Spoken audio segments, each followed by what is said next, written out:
It all began with a simple question that would ignite debates across continents. Why would a sitting prime minister hesitate to welcome two of the most globally recognized figures of our time?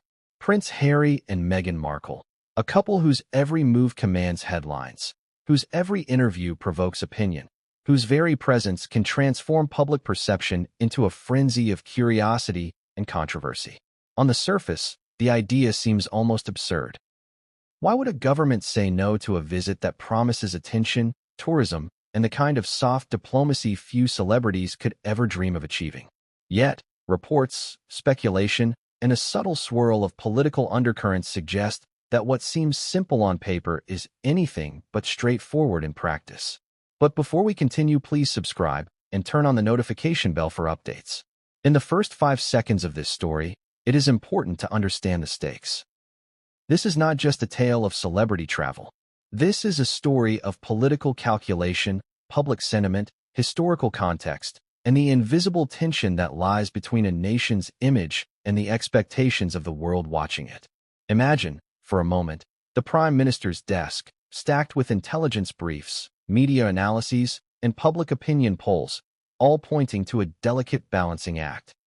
The headlines scream one thing, the social media sphere another, and yet, behind closed doors, the decision-makers weigh consequences that could ripple across elections, national morale, and even international relations. Australia has a unique relationship with the British royal family. For decades, the monarchy has served as both a symbol and a touchstone for national identity. For some, it represents tradition, history, and the invisible threads connecting Australia to the Commonwealth. For others, it embodies outdated hierarchies, a colonial past that modern Australia is eager to reconcile with progressive values. Enter Harry and Meghan, a couple who defy convention, challenge expectations, and represent something entirely new in the global consciousness. Their 2018 visit had captured the imagination of millions. Crowds cheered their every move, photographers captured smiles, and headlines celebrated the spectacle. But beneath the surface, there were early signs of what would become an enduring tension, a sense that while Australians love the idea of royalty, they are cautious when celebrity meets politics. Fast forward to today. Reports and social media speculation hint that the Sussexes may have floated the idea of a return visit. Some media outlets describe internal debates within the Prime Minister's office. Commentators argue about optics, risk, and political timing. Critics on social media erupt with hashtags, memes, and commentary suggesting that Australia might be tired of the spectacle, while supporters rally behind the couple, praising them for their humanitarian efforts, for representing modern royalty, for being voices of change in a world increasingly skeptical of traditional institutions. The conversation has become polarized, charged, and relentless. Consider the timing. Every visit, every public engagement carries symbolic weight. Government officials do not act in a vacuum. They weigh national priorities, fiscal responsibility, security concerns, and the subtle signals such an event sends both domestically and internationally. What looks like a simple flight across the Pacific can become a strategic puzzle. Social media amplifies every whisper. Every photo op carries scrutiny. Every gesture is interpreted, dissected, and debated endlessly. For a prime minister, approving such a visit is not just about hospitality. It is about managing the narrative of the nation and ensuring that domestic concerns, from economic policies to public sentiment, are not overshadowed by global headlines. But here is where the story takes an intriguing twist. Even the most ardent supporters of the Sussexes acknowledge that Harry and Meghan operate differently from the traditional royals. They are global celebrities with brands, public platforms, and causes. Every appearance is calculated. Every engagement is a message. Their influence is undeniable, but it is also unpredictable. This unpredictability may be precisely why political leaders tread carefully. Allowing a second visit could open doors to influence, media storms, and public narratives that a government is not fully prepared to manage. In other words, the stakes are higher than a simple meet and greet. There is also the question of optics. Political leadership in the modern age is a performance as much as it is governance. Every decision is photographed, every statement recorded, every hesitation analyzed. A prime minister who appears too eager to host celebrities risks appearing indulgent. One who hesitates may face accusations of rigidity or lack of appreciation for global relationships. It is a delicate balance, and the whispers of internal hesitation suggest that the Albanese administration has been acutely aware of this tension. Commentators speculate that the decision, or even the delay, in formal approval may be less about Harry and Meghan personally, and more about the optics, perception, and timing of national priorities. The role of public sentiment cannot be overstated. In Australia, as in much of the world, social media has the power to make or break narratives in hours. One viral tweet, one trending hashtag, can shape perceptions long before official statements are released.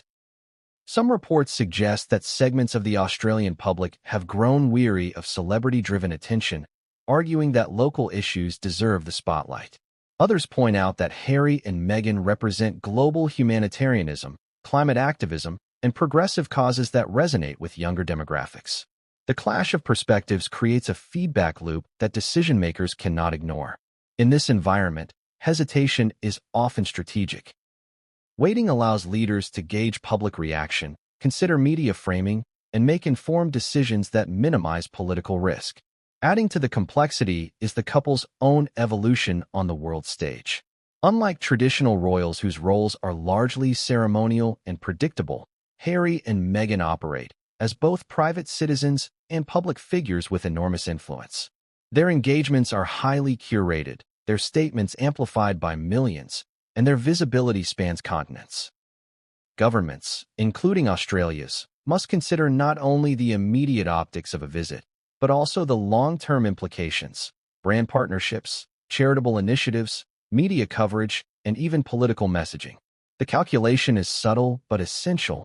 This is not a mere vacation. This is a move with ripple effects across diplomacy, media, and public perception. And yet, amid speculation and careful calculations, attention persists. Why would a visit, which on the surface seems mutually beneficial, become a point of debate, a topic of controversy, a potential political hazard? The answer lies in a mix of timing, perception, and strategy. Public opinion is unpredictable. Media cycles are relentless. And Harry and Meghan, despite, or perhaps because of, their global fame, are figures whose influence cannot be entirely controlled. Every decision regarding them carries amplified consequences. For a prime minister, a visit is not a casual arrangement. It is a negotiation of optics, responsibility, and potential risk. As this story unfolds, we will explore every angle: the historical relationship between Australia and the monarchy, the media frenzy surrounding celebrity visits, the political calculations behind approving or hesitating, and the shifting public sentiment that has made every decision a high-stakes gamble.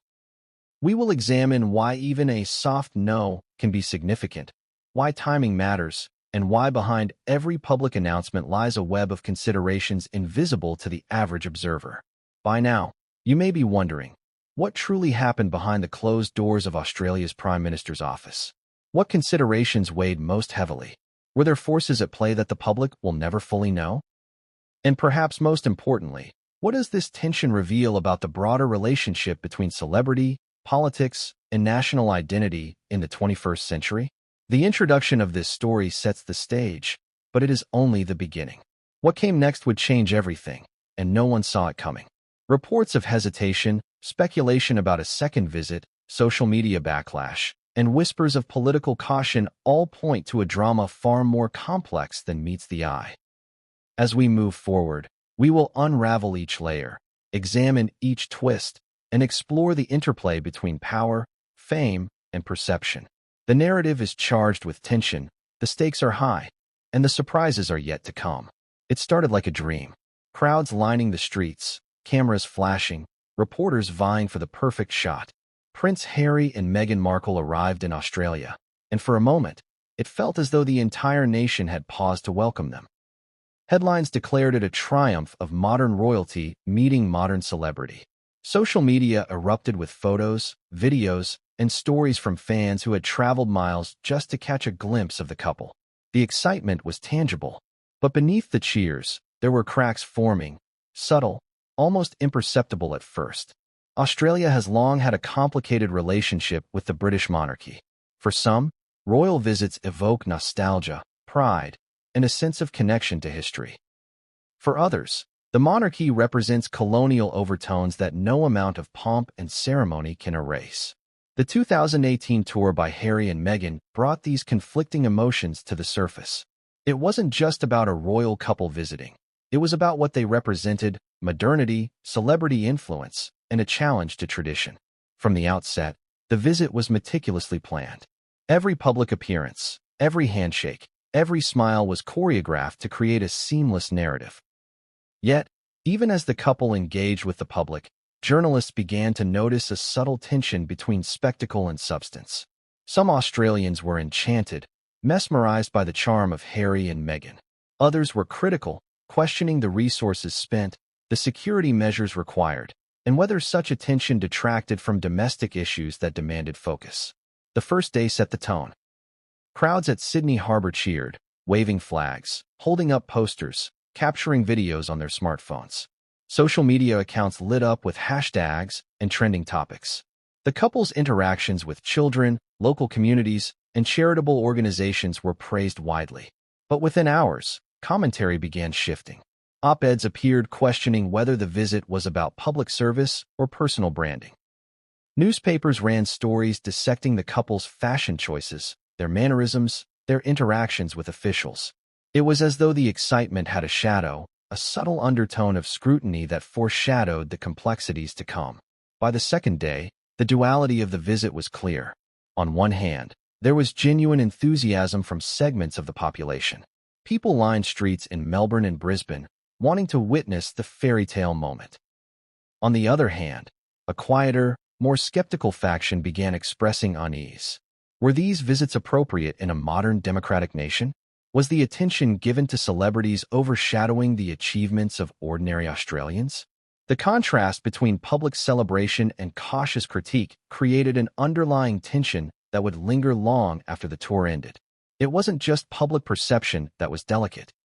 Behind the scenes, government officials and advisors were calculating the implications.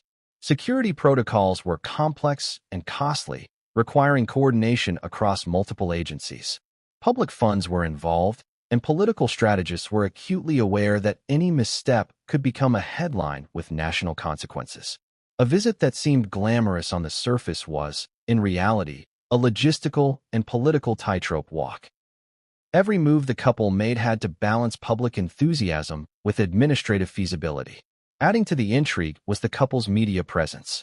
Unlike previous royal visitors, Harry and Meghan carried their own global narrative. Their every word, every gesture, was amplified across continents. In Australia, journalists noted the contrast between the staged appearances and the organic public engagement. This duality created a curious phenomenon. While Australians were captivated, they were also analyzing. Every photo opportunity became a topic of debate. Every handshake, every smile, every casual wave carried potential implications for media coverage both locally and internationally. Yet, amid this intense scrutiny, there were moments that were undeniably heartfelt. During visits to hospitals, schools, and charitable organizations, Harry and Meghan connected with people in ways that seemed authentic and unscripted. These moments generated a wave of positive media coverage that temporarily silenced the skeptics. Photographs of Meghan kneeling to speak with children, Harry engaging with veterans, and both participating in environmental initiatives captured the imagination. For a brief window, it seemed as though public affection could overshadow criticism. Still, the political calculus remained.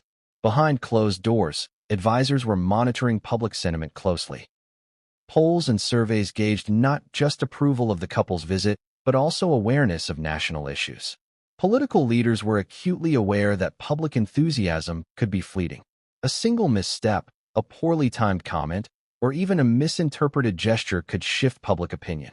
The excitement was real, but it was fragile, susceptible to disruption by both media scrutiny and political misinterpretation. By the midpoint of the visit, commentators began drawing comparisons to previous royal tours. Some pointed out that the scale of media attention was unprecedented. Others questioned whether Australia had become too accustomed to the spectacle of celebrity, suggesting that fascination could quickly turn into fatigue. The dual nature of public perception, a blend of admiration and critique, was crystallizing into a subtle tension that would have implications for future visits. Security remained a major concern throughout the tour. Secret Service teams, local police, and private security coordinated closely to ensure safety. The logistics were immense: street closures, crowd management, transportation coordination, and contingency planning for emergencies. While these operations largely went unnoticed by the public, they represented a significant portion of the political conversation behind the scenes. The tour was not merely a series of public engagements. It was an exercise in operational precision and risk management. As the visit drew to a close, the overall sentiment was mixed. On one hand, Harry and Meghan had successfully engaged with thousands, generated international headlines, and created memorable experiences for countless Australians. On the other hand, subtle criticisms lingered. Questions about costs, political implications, and media saturation began circulating in newspapers, social platforms, and policy discussions. The honeymoon period, as analysts later called it, had highlighted both the allure and the complications of celebrity-infused royalty. Interestingly, some commentators began noticing patterns that hinted at what was to come. Certain segments of the public expressed growing fatigue with celebrity tours, while others praised the couple's modern approach to royal duties. The divergence suggested that any future visits would be judged even more critically, weighed not just against their own actions, but against evolving public expectations. Australia, it seemed, was becoming a country where celebrity charm alone would not guarantee universal applause. The visit also revealed the media's dual role, amplifying enthusiasm while simultaneously cultivating scrutiny. Newspapers, online forums, and television segments alternated between celebration and critique. Headlines praised generosity, charm, and global influence, but others questioned motives, logistics, and political appropriateness. This pattern of oscillation would become a hallmark of discussions surrounding Harry and Meghan's potential return, illustrating the fragile balance between public engagement and media narrative.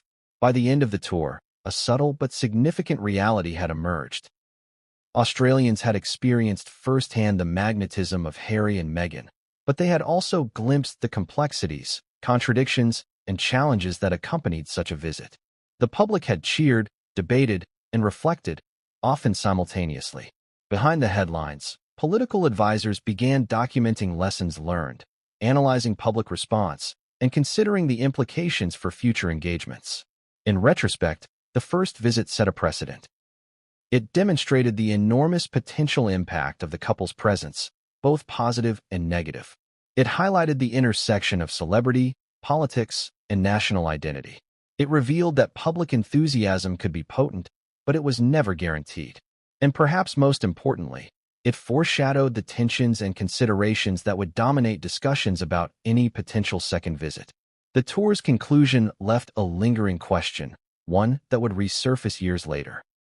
How does a nation balance admiration for globally recognized figures with the responsibilities of governance, public perception, and operational reality? This question would not be answered in 2018, and it would not be ignored in the years to come. For Australia, the first visit was both a celebration and a cautionary tale, a duality that set the stage for a much more complex conversation about the couple's role on the world stage. And just as the country began to process the implications of this first encounter, whispers of a second visit started to circulate. Some media outlets speculated that the couple had hinted at a return, others suggested informal discussions with officials, and social media erupted with predictions, debates, and hashtags.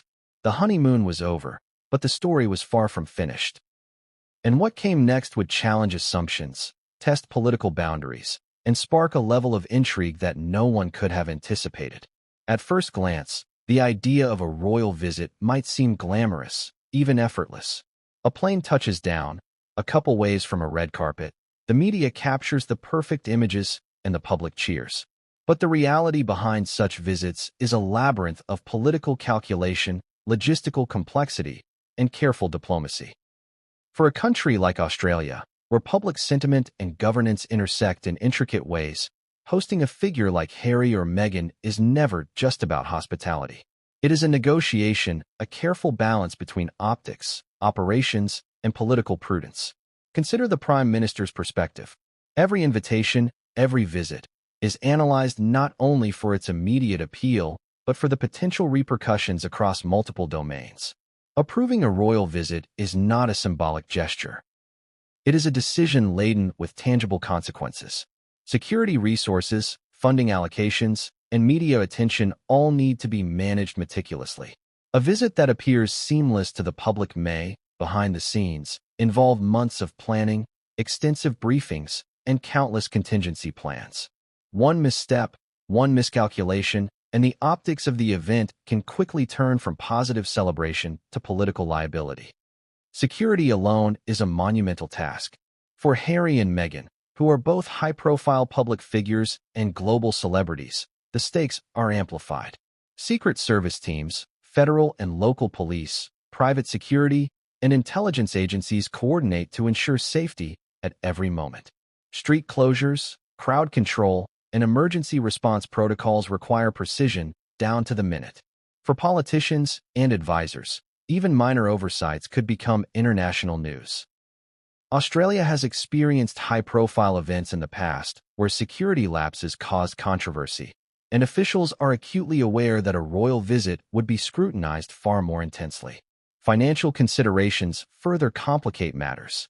Hosting a high-profile royal couple requires allocating public funds to cover security, logistics, and ceremonial arrangements.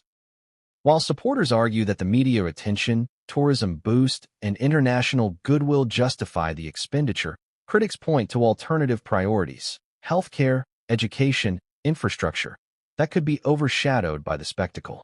For a prime minister, approving such visits is a political calculation as much as a logistical one. Each decision must weigh public enthusiasm against the potential backlash from those who see the visit as indulgent or unnecessary. Timing is another critical factor. Governments operate on schedules dictated by policy priorities, budget cycles, and public sentiment. A visit that coincides with an economic crisis, natural disaster, or politically sensitive period risks appearing tone-deaf, regardless of intent. Political advisors often model multiple scenarios to determine the optimal timing, predicting not only public response, but also media framing and international perception. Even a well-received visit can generate unforeseen criticism if political timing is misjudged. Beyond domestic considerations, there is the element of international optics. Australia, as a member of the Commonwealth, has historical ties to the British monarchy, but it is also a sovereign nation with its own interests and priorities. Each interaction with figures like Harry and Meghan sends subtle signals to the world. Approving or declining a visit can be interpreted as a reflection of national values, political alignment, or cultural stance. For a government, these signals matter. Leaders must consider how a visit will be perceived abroad, whether it strengthens diplomatic relationships, and whether it aligns with the nation's evolving identity. Adding further complexity is the nature of the couple themselves. Harry and Meghan are not traditional royals. They occupy a space that straddles celebrity, activism, and modern royalty. Their visits are not ceremonial alone. They are media events, brand-building exercises, and opportunities for advocacy. While these elements can be positive, they also carry risk. Every speech, engagement, and photo is analyzed for political or social implications. Governments must anticipate the messages conveyed, intentional or not, and weigh the potential impact on national discourse. A casual remark or unplanned gesture could ignite debate, overshadow policy priorities, or even shift public perception in unexpected ways. The Australian public itself adds another layer of complexity. Public opinion is fluid, shaped by media narratives, social media trends, and cultural discourse. Some Australians eagerly embrace the allure of royalty, welcoming the chance to witness international celebrities in person. Others are skeptical, questioning the relevance of such visits in a modern, democratic society. Governments must navigate this divide carefully, ensuring that the decision to host or hesitate is defensible to both sides. The challenge lies in balancing enthusiasm with responsibility, spectacle with substance. Political risk assessment is central to this process. A prime minister must consider every scenario. What if security incidents occur? What if media coverage focuses on controversy rather than engagement? What if segments of the public perceive favoritism or distraction from domestic priorities? Advisors model these risks extensively, drawing on historical precedents, intelligence reports, and public sentiment analyses. The goal is not to stifle enthusiasm, but to ensure that the visit serves national interests without introducing avoidable hazards. Diplomatic protocol adds yet another dimension. Royal visits are more than public appearances. They are ceremonial interactions embedded in tradition and hierarchy. Missteps in protocol can cause embarrassment, invite criticism, or even strain relationships.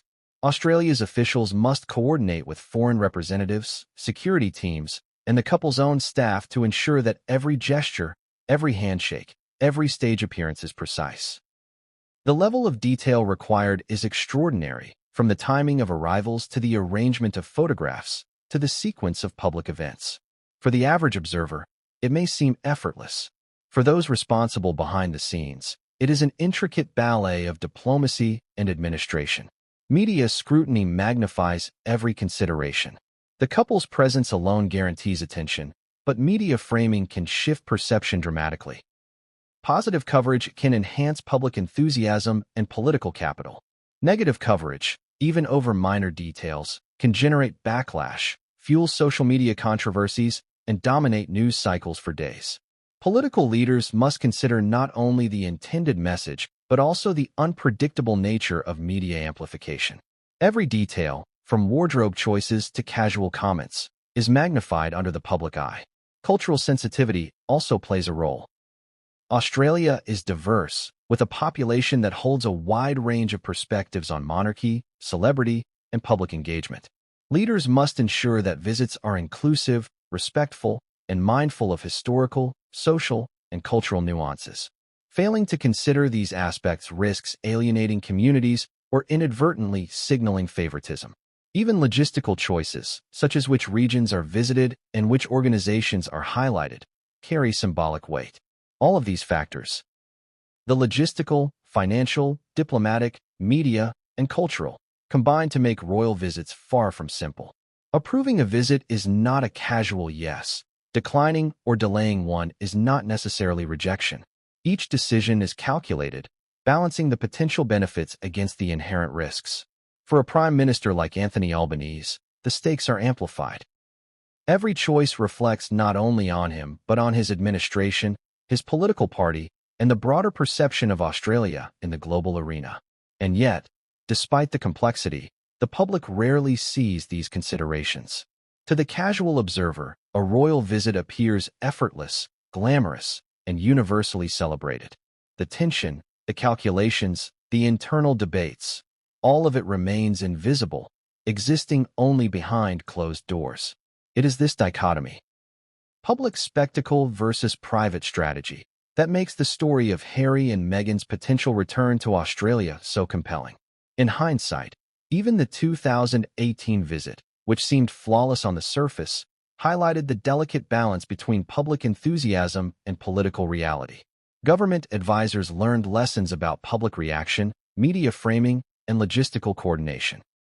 Every element, from security measures to ceremonial arrangements, was scrutinized and recorded for future reference.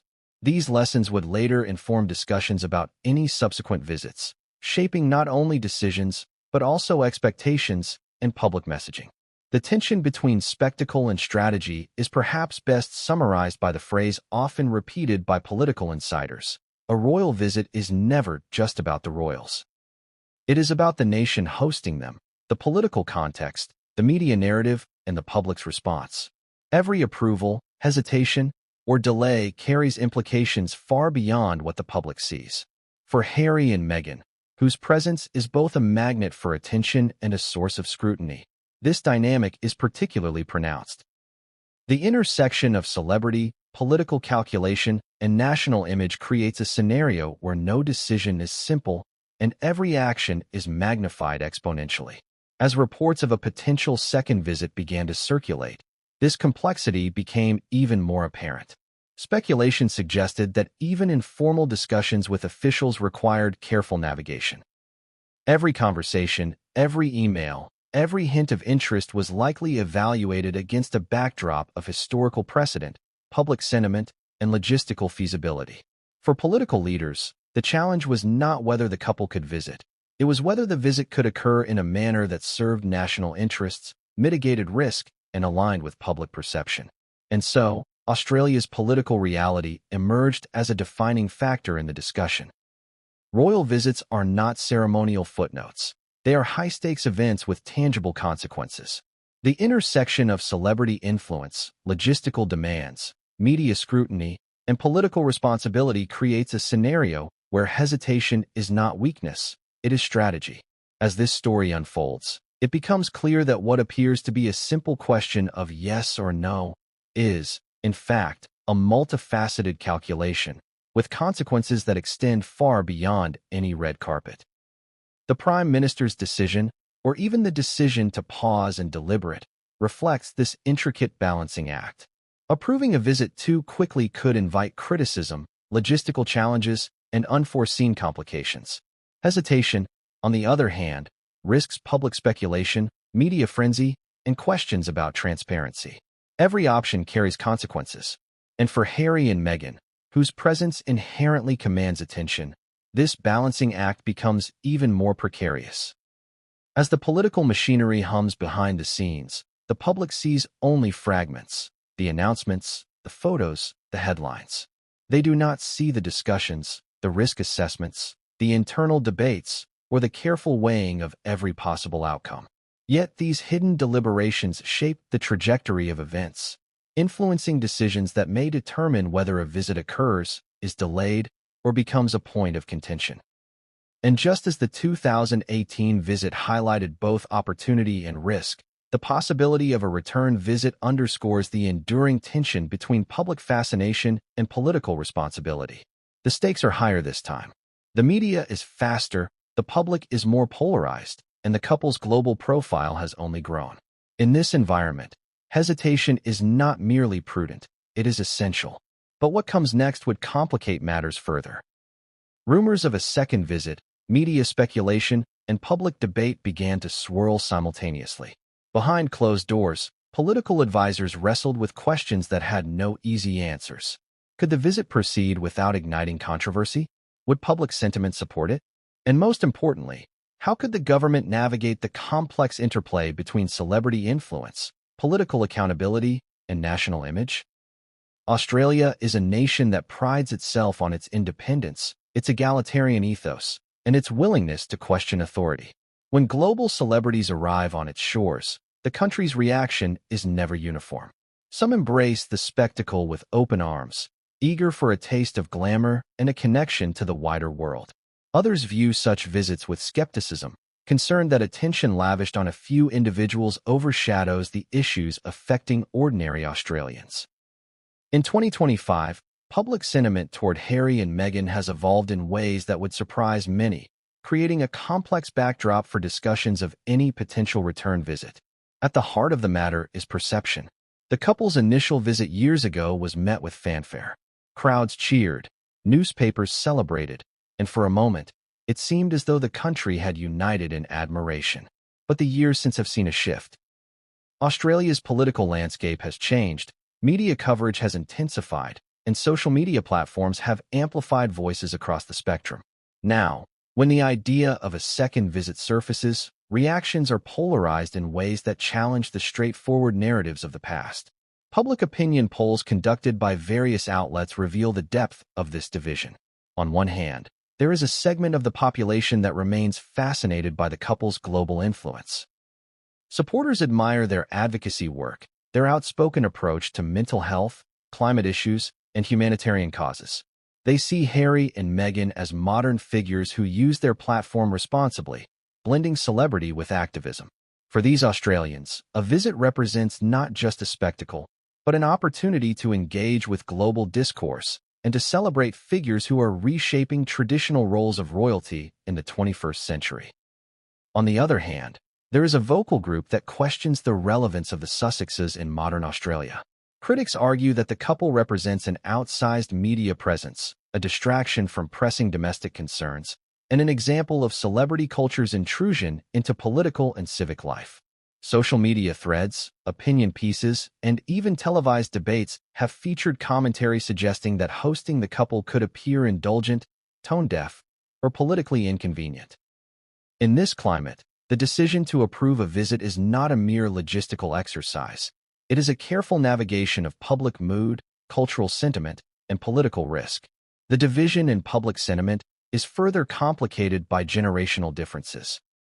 Younger Australians, who consume global media extensively and are highly active on social media platforms, tend to view Harry and Meghan favorably, appreciating their efforts to modernize royal narratives and their engagement with contemporary social issues.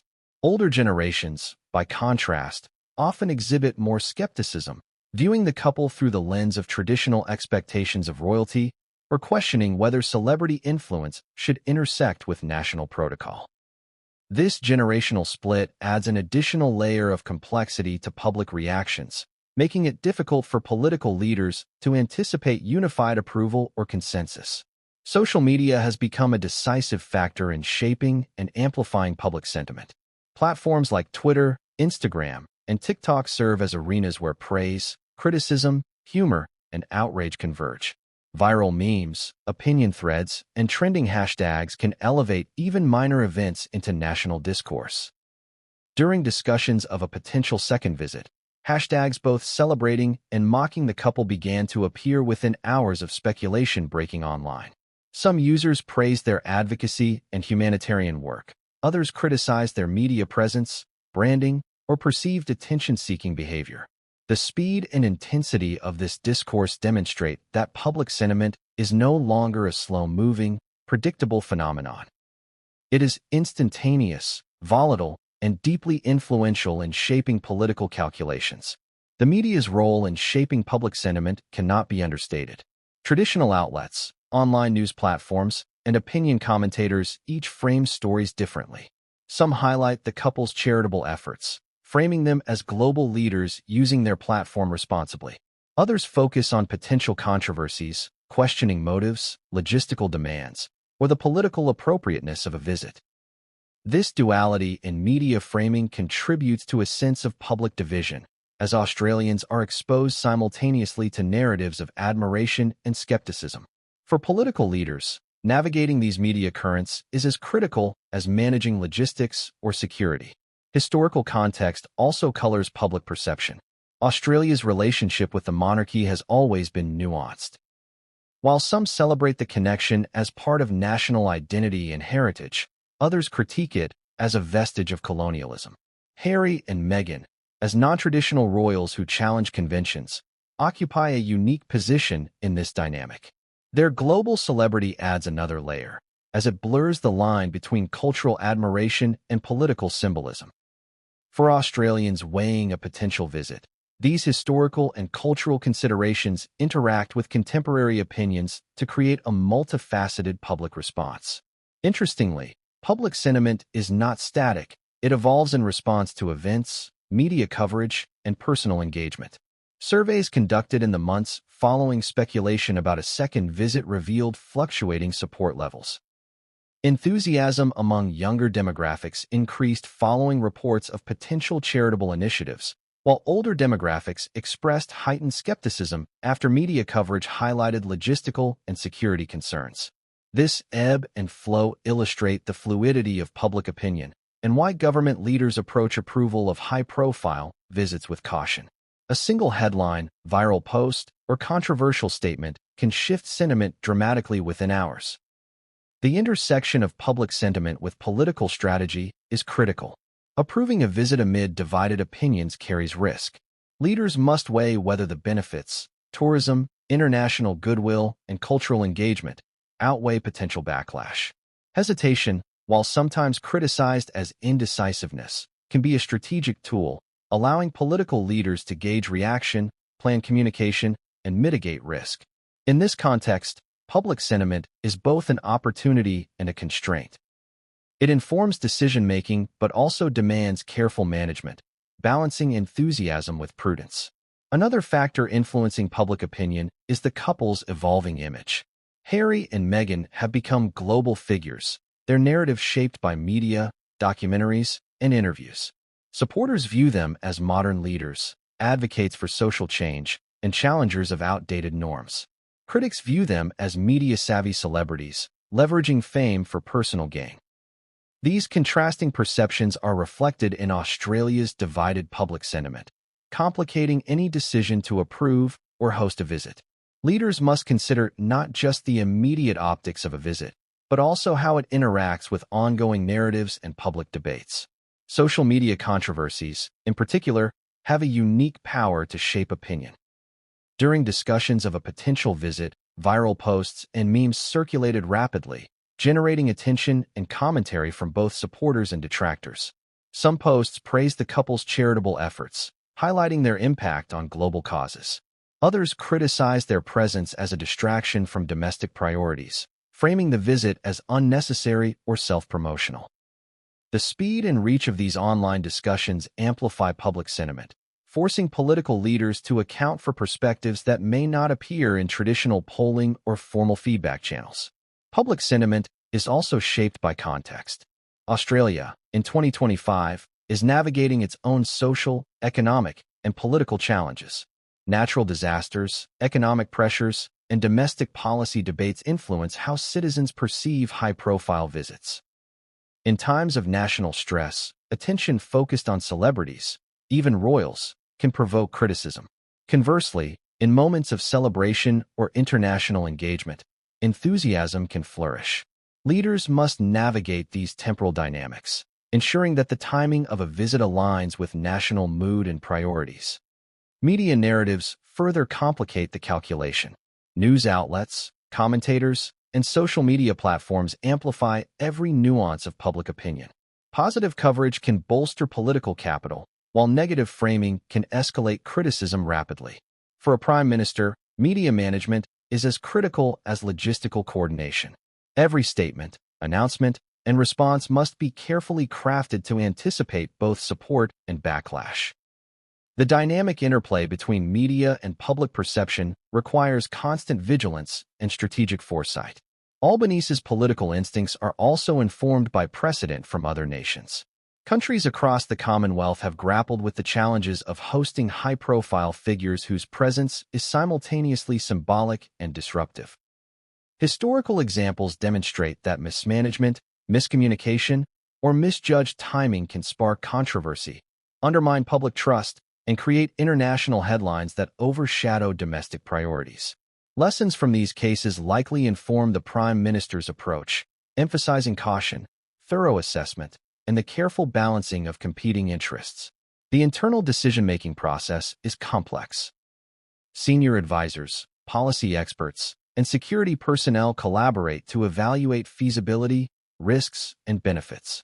Briefing notes likely outline multiple scenarios: a fully approved visit, a partial engagement, a public rejection, or a strategic delay. Each scenario carries unique implications for public perception, media framing, and political leverage.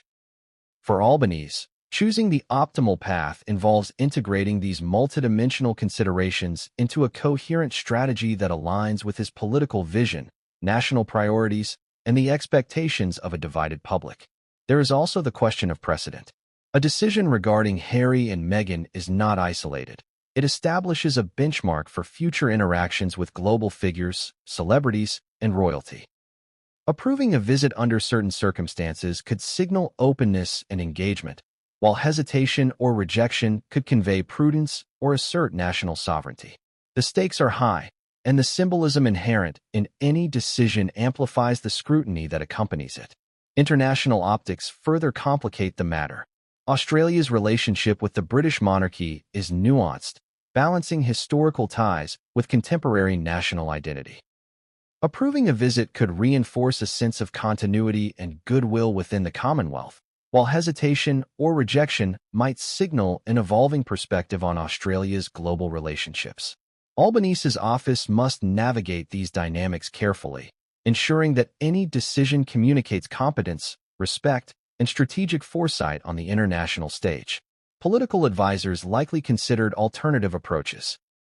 Options such as limited engagements, private meetings, or carefully curated public appearances allow for controlled exposure while mitigating risk. These alternatives reflect a sophisticated understanding of how high-profile visits intersect with public perception, media scrutiny, and operational feasibility. The challenge is to craft a solution that satisfies multiple objectives simultaneously: public enthusiasm, national interest, logistical viability, and political prudence. Yet, even the most carefully designed strategy carries uncertainty. Harry and Meghan are not traditional royals. They are global celebrities with a distinct brand and media presence. Their visibility amplifies both support and criticism, making outcomes unpredictable. Albanese and his advisors must anticipate a range of scenarios, from enthusiastic public reception to critical media coverage, and plan responses for each. In this environment, caution is not weakness, it is strategy. Public statements, or even subtle comments, are meticulously considered. Any perceived eagerness or reluctance can trigger speculation, influence public sentiment, and shape media framing. For a prime minister, the language used in communications, whether formal announcements, interviews, or social media engagement, is a critical tool in managing both perception and expectation. Every word is weighed, tested, and analyzed to minimize risk while conveying intent. Interestingly, political calculus extends beyond immediate considerations. The decision to approve or delay a visit interacts with broader themes of national identity, cultural engagement, and public trust. Albanese's office must consider not only the visit itself, but also the long-term implications for how Australians perceive the intersection of celebrity and governance. Every choice contributes to a narrative that extends far beyond the visit, influencing public discourse, media coverage, and political precedent. The Prime Minister's team also monitors international media coverage. Harry and Meghan's global influence ensures that news of any visit would be reported worldwide, shaping Australia's image abroad. Positive portrayal could enhance diplomatic relationships and cultural influence. Negative framing could provoke criticism or misunderstanding. Managing these international optics requires foresight, strategic communication, and coordination with multiple agencies.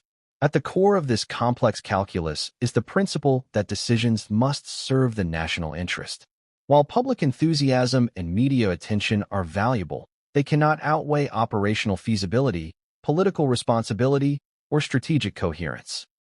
For Albanese, balancing these priorities involves integrating intelligence, public sentiment, logistical planning, and diplomatic considerations into a single decision-making framework. The stakes are high, the scrutiny intense, and the consequences significant. And yet, amid all this planning and deliberation, the public sees only fragments: media speculation, rumors, and partial announcements. The careful assessment, risk management, and internal debate remain largely invisible, creating a disconnect between perception and reality. To the average observer, the Prime Minister's decision may appear abrupt, arbitrary, or personal. In truth, it reflects months of careful consideration, strategic foresight, and complex coordination. This hidden complexity underscores why Albania's role is pivotal. The decision is not merely about celebrity or spectacle. It is a test of leadership, judgment, and strategic acumen.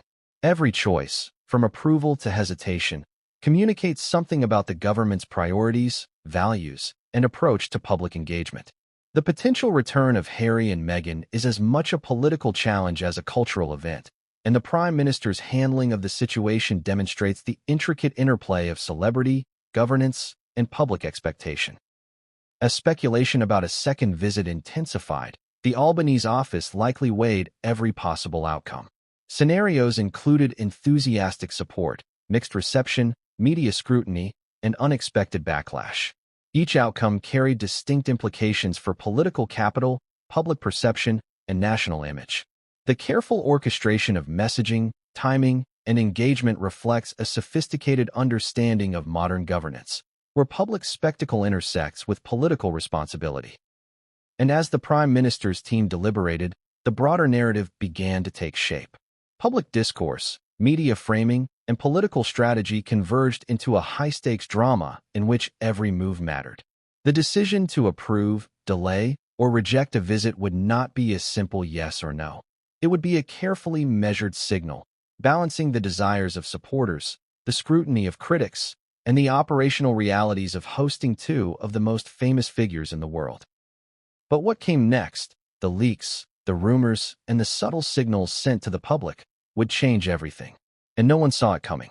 From the moment speculation about a second visit began, the media descended like a pack of vultures.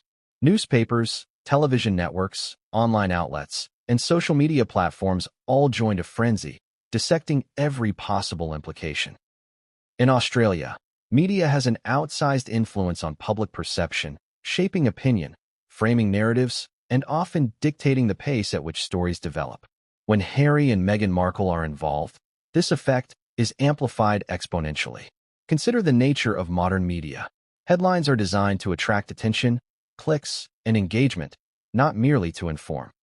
A story about the couple's potential visit could be framed as an opportunity for cultural enrichment, a distraction from pressing domestic issues, or even a political crisis, depending on the outlet's perspective. Subtle word choices, a return visit, controversial guests, celebrity spectacle, can dramatically alter how readers perceive the situation. For political leaders, navigating this minefield requires a keen understanding of both content and context. Social media, in particular, magnifies every nuance. Platforms like Twitter, X, Instagram, and TikTok have turned individual opinions into public discourse almost instantaneously. Within hours of speculation surfacing, thousands of posts emerged, some celebrating the possibility of a visit, others criticizing it, and many simply trolling. Memes, videos, and viral threads created a dynamic ecosystem in which public sentiment was not just reported, it was actively shaped and amplified. Politicians, advisors, and media analysts monitor these trends closely, aware that online narratives can influence offline opinions, voter perceptions, and even policy discussions. Traditional media was not far behind. Leading newspapers ran detailed analyses, opinion pieces, and speculative editorials. Morning news shows debated the implications, inviting political commentators, cultural critics, and celebrity experts to weigh in. Every angle was explored. The cost to taxpayers, security logistics, diplomatic implications, cultural significance, and even the couple's fashion choices. What might have been a straightforward political decision became a multi-layered narrative with international attention. The media storm had a feedback loop effect. Every official statement, leak, or rumor triggered coverage, which in turn influenced social media discourse, which then prompted further media reports. This cycle created a sense of urgency, tension, and unpredictability. Even minor developments, such as a passing comment from an advisor or a subtle signal from the Prime Minister, were amplified into national headlines. In this environment, controlling the narrative was as important as managing logistics or security. Leaked information added fuel to the fire. In any high-profile political decision, unofficial disclosures often emerge, sometimes intentionally, sometimes inadvertently. Reports suggesting internal disagreements, security concerns, or logistical hurdles were seized upon by media outlets, creating speculation that the government was divided or unprepared. Whether accurate or not, these leaks shaped public perception and placed additional pressure on the Prime Minister and his advisors. Managing these leaks required careful coordination, strategic messaging, and often a delicate balance between transparency and discretion. International media coverage added another layer of complexity. Harry and Meghan are global figures whose actions are reported worldwide. Outlets in the United Kingdom, the United States, and Europe closely followed Australian discussions, analyzing implications for the couple's brand, global influence, and diplomatic relationships. International attention amplified domestic scrutiny, creating a situation in which every statement or decision had consequences far beyond Australia's borders. For political leaders, this meant navigating a dual audience, domestic constituents and global observers. Media framing often played on emotions, creating spikes of enthusiasm or outrage. Headlines emphasizing royal drama or controversial return generated clicks, engagement, and debate. Conversely, stories highlighting charitable work, cultural engagement, or historical significance tempered criticism and drew supportive commentary. The oscillation between positive and negative framing kept the public engaged, but also increased pressure on political decision-makers. Every headline, segment, and viral post became a factor in the calculus of approval or hesitation. Opinion pieces and pundit commentary added nuance, or sometimes confusion, to the narrative. Analysts debated whether the couple's presence would bolster Australia's cultural relevance, distract from pressing policy issues, or create political headaches. Some framed the visit as a continuation of a global cultural phenomenon, emphasizing media savvy, diplomacy, and humanitarian impact. Others portrayed it as a media spectacle with potential political consequences, questioning motives, costs, and public reception. For the Prime Minister and his advisors, these competing interpretations underscored the complexity of decision-making in a media-saturated environment. The media storm also leveraged history to heighten drama. Reports frequently referenced the 2018 visit, highlighting public reactions, political implications, and operational challenges. Comparisons emphasized lessons learned, but also suggested unresolved tensions. Headlines questioned whether the government could manage a second visit more effectively or if history was doomed to repeat itself. This framing kept the story alive in public discourse, creating suspense and curiosity that ensured sustained engagement. Social media commentary often introduced a performative element. Viral videos, memes, and commentary threads framed the couple as either heroic figures, media manipulators, or polarizing celebrities. The humor, satire, and exaggeration inherent in these posts amplified engagement but complicated official messaging.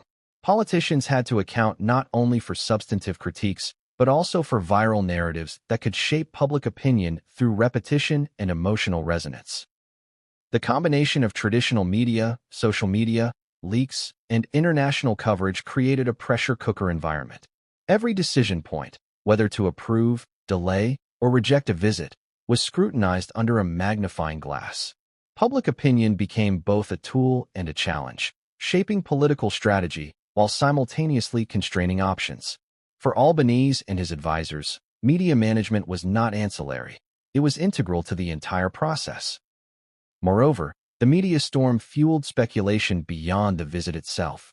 Discussions of celebrity influence, the role of royalty in modern society, national priorities, and cultural identity all entered the conversation.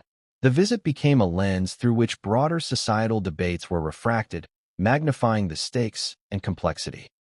What might have been a routine engagement evolved into a cultural flashpoint, where symbolism, media framing, and political calculation intersected in unpredictable ways. Media coverage also amplified emotional responses.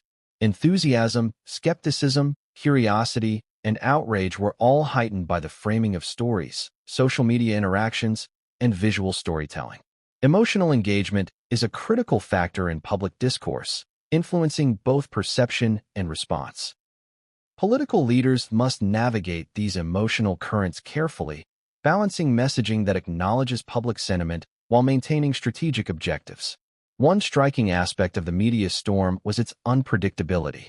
Even meticulously planned announcements or statements could be reframed, misinterpreted, or taken out of context. Headlines emphasizing ambiguity or controversy often received more attention than those highlighting clarity or substance. This phenomenon underscores the challenge of decision-making in a media-saturated environment. Perception often outweighs reality, and narrative control is never absolute. As the storm intensified, speculation about Albanese's ultimate decision became a story in itself. Leaks, insider commentary, and opinion pieces fueled rumors that the Prime Minister had already rejected the visit, while others suggested ongoing negotiations, behind-the-scenes planning, or potential compromises. Public curiosity skyrocketed, engagement metrics surged, and every new report added to a sense of suspense. In this environment, the media storm not only reflected public sentiment, but actively shaped it, influencing perception, debate, and anticipation. The storm also magnified the stakes of timing and communication. Any public statement, however carefully crafted, had to be delivered in a way that anticipated immediate reactions, long-term implications, and media framing. Timing announcements strategically, coordinating messaging across multiple platforms, and preparing for rapid response to emerging narratives became central to the Prime Minister's strategy. Media management was inseparable from operational decision-making. Perhaps most importantly, the media storm illustrated the interplay between public curiosity and political calculation. Enthusiasm for celebrity, fascination with royalty, and concern for national interests collided, creating a scenario in which every development was amplified. For Albanese and his team, the storm was not merely a distraction, it was a defining factor shaping every decision, every statement, and every strategic consideration. And yet, amid all the coverage, leaks, and viral commentary, there remained one central question: would the government approve, delay, or reject the visit? Every article, post, and broadcast fueled suspense, speculation, and debate, setting the stage for a decision that would reverberate through politics, media, and public sentiment alike. The media storm ensured that the stakes were higher than ever. Public attention, scrutiny, and engagement created a pressure that could not be ignored. Every decision point carried amplified significance, and every leak, headline, or viral post added complexity to an already delicate calculus. In this environment, hesitation was a tool, strategy was essential, and narrative control was as critical as logistical coordination. And just as the storm reached its peak, an unexpected development emerged, a detail so subtle, so easily overlooked, that it would soon tip the scales and change the trajectory of the entire story. But what came next would shock everyone, and no one could predict the scale of the fallout. Every royal visit carries an inherent element of risk. But when that royal couple is also among the most photographed and publicized figures on the planet, security concerns escalate from routine protocol to a full-scale operation. For Anthony Albanese and his team, assessing the feasibility of a second visit by Harry and Meghan Markle meant confronting a labyrinth of potential threats, logistical hurdles, and unforeseen complications that extend far beyond what the public sees on red carpets and in press photographs. Security planning begins long before the couple steps foot on Australian soil. Intelligence agencies, local and federal law enforcement, private security contractors, and government advisors collaborate in a complex web of preparation. Every location must be surveyed in advance. Every route, from airport to official residences, requires meticulous planning. Potential vulnerabilities are identified and mitigated, from public areas to private spaces, down to the smallest details such as access points, crowd density, and emergency evacuation routes. The goal is simple: ensure safety while maintaining a seamless public appearance. Achieving this, however, is anything but simple.